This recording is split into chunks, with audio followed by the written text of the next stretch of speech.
በሀገረ ፓኪስታን በሚገኝ አንድ የታወቀ ንግድ ባንክ ውስጥ አካውንት ከፍተው በደንበኝነት የቆዩት አዛውንት ከቅርብ ጊዜ ወዲህ የሂሳብ ልውውጥ ማድረግ ባለመቻላቸው ነገሩ ምንድነው ብለው ለመጠየቅ ወደ ዋናው ቅርንጫፍ ጎራ ይላሉ። ከእድሜ መግፋታቸው ጋር አዳፋ ልብስ ለብሰው አሮጌ ኢንቨሎፕና ዱላ የያዙት ግለሰብ በዚያ ባንክ ደንበኛ ከሆኑት የናጠጡ ሀብታሞች ጋር ሲተያዩ ለአይን የሚቀሉ በመሆናቸው ከእንግዳ ተቀባይዋ እስከ ስራ አስኪያጁ ድረስ በንቀት ተመልክተዋቸው የሚያናግራቸውና ጉዳያቸውን የሚፈታ ሰራተኛ በማጣታቸው ለሰዓታት ይጉላላሉ። በተለይ ስራ አስኪያጁ እንደርሱ ያለ ሰው እዚህ ገንዘብ ሊያስቀምጥ አይችልምና አናስተናግድም በማለት ቁርጡን ሲነግራቸው ባንክ ቤቱን ለቀው የወጡት አዛውንት በነጋታው ጠዋት ያማረ ልብስ ለብሰውና ከጎናቸው ጠበቃቸውን ይዘው በመምጣት ሁሉንም ሰራተኛና ተገልጋይ ያስደነገጠና ያልታሰበ እርምጃ ወሰዱ። ቻናላችንን ሰብስክራይብ በማድረግ የደውሏን ምልክት በመጫን በየቀኑ የምንለቃቸውን አዝናኝና አስገራሚ ቪዲዮዎችን መመልከት ትችላላችሁ። ወደ ዛሬ ቪዲዮ አለፍኩ። በጠዋቱ የከተማው ተቋማት ተከፍተው ስራ ከመጀመራቸው አዳፋ ልብስ የለበሱና የተጎሳቆለ ፊት ያላቸው አዛውንት ወደ አንድ ትልቅና በፓኪስታን ዝነኛ የሆነ ባንክ ቤት ውስጥ ሲገቡ በአንድ እጃቸው አሮጌ ኢንቨሎፕና በሌላኛው ደግሞ ዱላ ይዘው ነበር። ወደ ውስጥ እንደዘለቁም ሁሉም ደንበኞች እና የባንኩ ሰራተኞች እንግዳ የሆኑትን ግለሰብ በተለየ አይን ይመለከቷቸው ጀመር። እኚህ አዛውንት አብዱል ቃድር ሳሂብ ሲሰኙ በቀስታ ወደ እንግዳ ማስተናገጃው ጠረጴዛው ሲያመሩ በዚያ ቦታ የተሰየመችው ሰራተኛ አይሻና ሌሎች በባንክ ውስጥ ያሉ ሁሉ አይናቸውን በሳቸው ላይ ተክለዋል። ቀጥሎም በትህትና ወደ አይሻ እየተመለከቱ አካውንቴ ላይ አንዳንድ ችግሮች አሉ ይመስለኛል፣ በትክክል አይሰራም ብለው ኢንቨሎፑን ሰጧት። እሷ ግን አባቴ ምናልባት ወደ ተሳሳተ ባንክ መጥተው ይሆናል፣ ሂሳቦ እዚህ ባንክ ውስጥ ያለ አይመስለኝም በማለት ስትመልስላቸው አቶ አብዱል ቃድር በእርጋታ ልጄ የኔ አካውንት በእርግጥ በዚህ ባንክ ውስጥ ነው ያለው፣ ልታይልኝ ትችያለሽ አሏት በድጋሚ።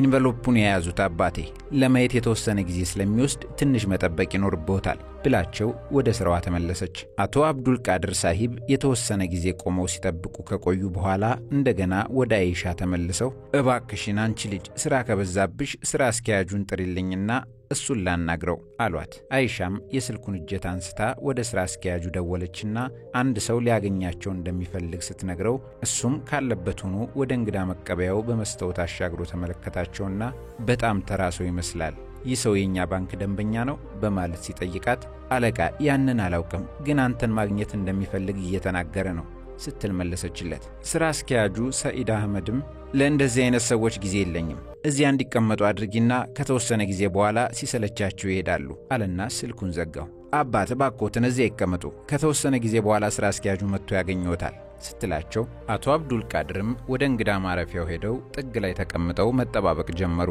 ወደዚህ ባንክ የሚመጡ ደንበኞች ሁሉም የናጠጡ ሀብታም ነጋዴዎች በመሆናቸው በውድ ልብሶችና ጌጦች የደመቁ በመሆኑ ከዚህ አንጻር የአዛውንቱን አዳፋ ልብስና መጎሳቆል ያየ በእንደዚህ አይነት ባንክ ውስጥ አካውንት ይኖራቸዋል ብሎ ማንም አያስብም። በዚህም ምክንያት አቶ አብዱል ቃድር ሳሂብ የሁሉም ሰው ትኩረት ማዕከል ሆነው ሰዎች ዞር ብለው ይመለከቷቸውና እርስ በርስ ይንሾካሾኩ ነበር። አንዳንዶቹ ቃላት የአቶ አብዱል ቃድር ጆሮ ቢደርሱም ያንን ችላ ብለው መጠባበቃቸውን ቀጥለዋል። ትንሽ ቆይቶ በባንክ ውስጥ በመለስተኛ ደረጃ ላይ የሚሰራ ኢምራን የተባለ ወጣት ወደ ውጭ ወጥቶ ነበርና ሲመለስ አንድ አዛውንት በመጠባበቂያ ቦታ ተቀምጠው ሰዎች ስለሳቸው የተለያዩ ቃላትን ሲለዋወጡ አንዳንዶች ለማኝ፣ ሌሎች በዚህ ባንክ ውስጥ አካውንት ሊኖራቸው አይችልም፣ እንዴት እዚህ መጡ፣ እንደዚህ ያለ ሰው ከውስጥ እንዲቀመጥ እንዴት ተፈቀደለት እና መሰል ነገሮችን ሲያወሩ ሰማ።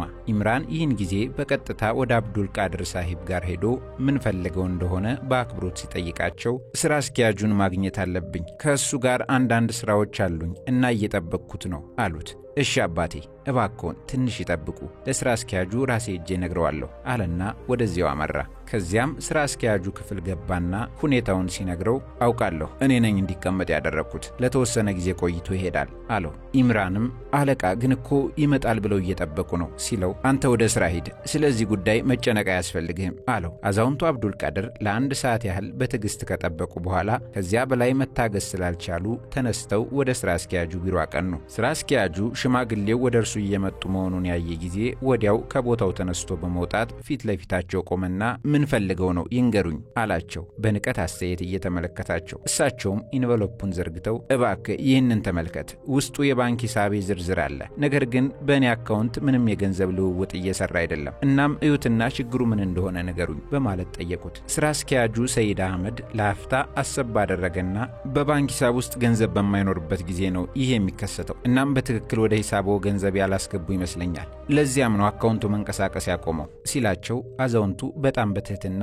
ግድ የለህም ልጄ፣ ቢያንስ አንድ ጊዜ አካውንቴን ፈትሹት፣ ከዚያ በኋላ የምትናገር ሁሉ ትክክል ይሆናል፣ የሂሳብ ደብተሬን ሳትመለከቱት እንዴት እንደዚህ ያለ ነገር መናገር ይቻላል ሲሉት ስራ አስኪያጁ በማሾፍ መሳቅ ጀመረ። ከዚያም አባቴ የዓመታት ልምድ አለኝ፣ ይህንን ስራ ለብዙ ዓመት ሰርቻለሁ፣ እንደርሶ ያሉ ሰዎችን ፊት በማየት ብቻ ምን አይነት ሰው እንደሆኑና በአካውንታቸው ውስጥ ምን ያህል ገንዘብ እንዳላቸው መናገር እችላለሁ። በደብተሮ ውስጥ ምንም ነገር አይኖርም። አሁን ከዚህ ይሄዱ። ሁሉም ደንበኞች እርሶን እየተመለከቱ ስለሆነ በባንኩ ውስጥ ያልተለመደ ሁኔታ ሊፈጠር ይችላል አላቸው ንቀት በተሞላበት አስተያየት እያየ። ከዚያም አቶ አብዱል ቀድር ሳሂብ እሺ ግድ የለም እኔ ሄዳለሁ፣ ግን ቢያንስ አንድ ጊዜ በዚህ ኢንቨሎፕ ውስጥ የተጻፈውን ዝርዝር ብትመለከቱት ጥሩ ነበር ብለውት ወደ በሩ አመሩ። በሩ ላይ እንደደረሱም በድንገት ወደ ኋላ ተመለሱና ልጄ አሁን በኔ ላይ ባደረጋችሁት ነገር ብዙ መዘዝ ይገጥማችኋል ብለውት ባንኩን ለቀው ወጡ። ስራ አስኪያጁ አህመድ ሰውየውን በማንቋሸሹ ችግር ይገጥመኝ ይሆን ብሎ አሰበና በኋላ ግን እንደዚህ አይነት ሽማግሌ ሰው ምንም ሊያደርግ አይችሉም ሲል አስቦ ወደ ስራው ተመለሰ። ቀደም ሲል አዛውንቱን ያናገራቸው ኢምራን ከኢንቨሎፕ ውስጥ የአቶ አብዱል ቀድርን የባንክ ሂሳብ በማስታወሻው ጽፎ ስለነበር ወደ ኮምፒውተሩ አስገብቶ መረጃቸውን ማሰስ ጀመረና የድሮ መዝገቦችን ሲፈትሽ ሰውየው ከባንኩ ባለቤቶች አንዱ መሆናቸውን አወቀ። ምክንያቱም 60% የባንኩ አክሲዮን በሳቸው የተያዘ ነበር። ይህን ሲያይ በጣም ደንግጦና ተገርሞ ዝርዝሩን በድጋሚ በጥንቃቄ ማንበብ ቀጠለና በኋላ እኚህ ሰው የባንኩ ባለቤት መሆናቸውን ሙሉ በሙሉ እርግጠኛ ሆነ። ከዚያም ሰነዱን ፕሪንት አድርጎ በመያዝ በፍጥነት ወደ ስራ አስኪያጅ ቢሮ ሲያመራ እሱ ሀብታም የባንኩ ደንበኞችን እያነጋገረ የተለያዩ እቅዶችን ያብራራ ነበር። ኢምራን ወደ ውስጥ ሲዘልቅ ለምን እንደመጣ በምልክት ጠየቀው። እሱም ቀደም ሲል በዘፈቀደ ያሰናበትከው ሰው ሪፖርት ነው፣ እናም አንድ ጊዜ ብታዩ ጥሩ ነበር አለውና ሰነዱን በጠረጴዛው ላይ ሲያስቀምጠው ስራ አስኪያጁ ለደንበኞቻቸው መጣው ብሎ ወደ ኢምራን ተጠጋና ለእንደዚህ አይነት ሰዎች ጊዜ የለንም ሲለው፣ ይህንን ግን አንዴ ብታዩ በጣም ጥሩ ነው፣ ጠቃሚ መረጃ ነው ቢለውም ስራ አስኪያጁ ሪፖርቱን ወደፊት እየገፋው ይህን ማየት አልፈልግም፣ ለእንደዚህ አይነት ደንበኞች ምንም ፍላጎት የለኝም እኮ ነው የምልህ ሲለው እሱም ወደ ቢሮው ተመለሰ። በማግስቱ ጠዋት አቶ አብዱል ቀድር ሳሂብ ሳምሶናይት ቦርሳ ከያዘ ሌላ ሰው ጋር ሽክ ብለው ለብሰው ወደ ባንኩ ተመልሰው መጡና በቀጥታ ወደ ስራ አስኪያጁ አህመድ ቢሮ አቅንተው በመስተውቱ እየተመለከቱት ወደ እሳቸው ጋር እንዲመጣ በምልክት ነገሩት። ስራ አስኪያጁ በፍርሃት ከቢሮው ወጥቶ ከአብዱል ቀድር ሳሂብ ፊት ቆሞ ሲመለከታቸው ትላንት ያደረግከው ነገር በእውነት ዋጋ ያስከፍልሃል ብዬ ነበር። በእኔ ላይ ያደረጋችሁት ነገር ፈጽሞ ሊታገሱት የማይቻል ነገር ነው። አሁን ቅጣትን ለመጋፈጥ መዘጋጀት አለብህ ሲሉት ደነገጠ። በኋላ ግን ትንሽ አሰብ አደረገና ምን አይነት ቅጣት ሊጥሉብኝ ይችላሉ? ምን ሊያደርጉኝ ነው? በማለት ሲጠይቃቸው ከስራ አስኪያጅነት እንድትነሳና በአንተ ምትክ በዚህ ባንክ ውስጥ የሚሰራ ኢምራን አዲሱ ስራ አስኪያጅ እንዲሆን ይደረጋል። አንተ ከከተማ ውጭ በፊልድ ስራ ላይ ትመደባለህ ሲሉት በጣም ቢደነግጥም አንተ ማን እንደዚህ አይነት እርምጃ የምትወስድብኝ? በማለት ሲናገር አቶ አብዱል ቀድር ሳሂብ ከዚህ ባንክ ባለቤቶች እንደ አንዱ አድርገህ ቁጠረኝ፣ ለዚያውም 60% አክሲዮን የኔ ነው፣ ከፈለኩ አንተን ሙሉ በሙሉ ከስራ ላግድህ እችላለሁ አሉት ቆፍጠን ብለው። ይህን የሰሙ የባንኩ ሰራተኞችና ትላንትና ዛሬ የመጡት ደንበኞች ሁሉ አብዱል ቀድር ሳሂብን በመገረም ይመለከቷቸው ነበር። ከዚያም ከአቶ አብዱል ቀድር ጋር የመጣው ሰው ሻንጣውን ከፍቶ ዶክመንቶች አወጣና የባንክ ስራ አስኪያጁን ለመሾም የተዘጋጀ የውሳኔ ደብዳቤ ነው ካለ በኋላ ሌላ ደብዳቤ አወጣና ለስራ አስኪያጁ አህመድ ሰጠው። ከፈለግ የፊልድ ስራ ግዴታን መቀጠል ትችላለህ፣ ነገር ግን ከዛሬ ጀምሮ በዚህ ባንክ ውስጥ እንደ አስተዳዳሪ ሆነ መቆየት አትችልም አለው። ይህንን ቁርጥ ውሳኔ የሰማው አቶ አህመድ ትናንት ለሰራው ስህተት አዛውንቱን በይቅርታ መለመን ሲጀምር አቶ አብዱል ቀድር ግን ለምን ይቅር እልሃለሁ? እኔን ያስተናገድክበት መንገድ የባንካችን መርሆዎች የሚጻረር ነው። የባንኮችን ፖሊሲ አንብበህ አታውቅም? እዚህ በሀብታምና በድሆች መካከል ልዩነት አይኖርም። ሁሉም በተመሳሳይ ሚዛን ይዳኛሉ። በእውነቱ ይህ ባንክ የተቋቋመው በእኔ በራሴ ነው።